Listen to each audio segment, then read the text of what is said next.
Jedan od vodećih zdravstvenih problema u zemljama u razvoju i razvijenim zemljama su kardiovaskularne bolesti. Kardiovaskularne bolesti zahvataju 12 do 19% opšte populacije, što je mnogo, i vodeći su faktor prerane smrtnosti i invalidnosti. Prevenciju faktora rizika je vrlo bitno da sprovedemo još u ranom detinjstvu, jer se u ranom detinjstvu usvajaju te neke pozitivne navike. Takođe je vrlo bitno prevenciju kardiovaskularnih bolesti da započnemo u trudnoći, jer je dokazano da novorođene bebe krupne preko 4,5 kg se rađaju sa velikim brojem masnih ćelija i da će biti sklonije gojaznošću.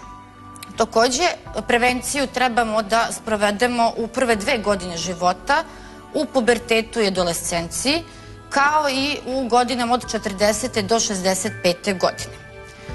Ono što je dokazano mnogim studijama i nama iz iskustva je da su kardiovaskularne bolesti povezane sa nutritivnim faktorima, to je sa ishranom.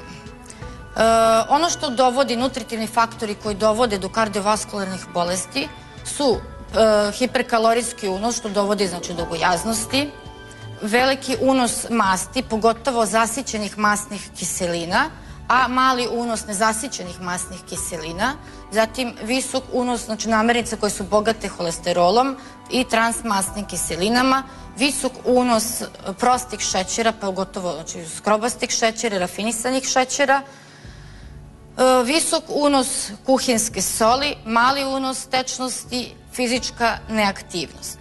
Šta se preporučuje? U primarnoj prevenciji preporučuju se integralne žitarice, proizvodi od integralnog brašna od celog zrna i proizvodi kao što su musli. Zatim iz grupe mleka i mlečnih proizvoda preporučuju se mleko i mlečni proizvod sa malim procentom masti.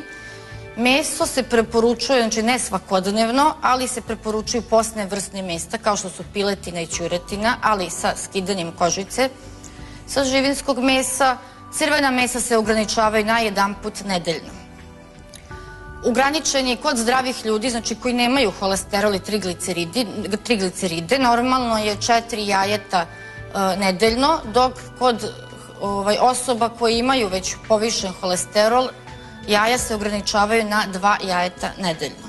Što se tiče voća, voće je obavezno, najbolje je jesti sveže voće, ne ljuštiti ga, ne usitnjavati ga, ne cediti ga, jer biljna vlakna koja se nalaze u voću u stvari regulišu holesterol i trigliceride. Takođe, voće treba svakodnevno bar 2 voćne užine, povrće i kuvano i u vidu salata se preporučuje i preporučuju se, ono što je bitno za prevenciju kardiovaskularnih bolesti su nezasićene masne kiseline kojih imamo u maslinovom ulju, u hladno ceđenim uljima kao što je maslinovo ulje, šafranovo ulje, laneno ulje i neophodna je riba koja je prebogata omega-3 masnim kiselinama, pogotovo to su plave morske ribe.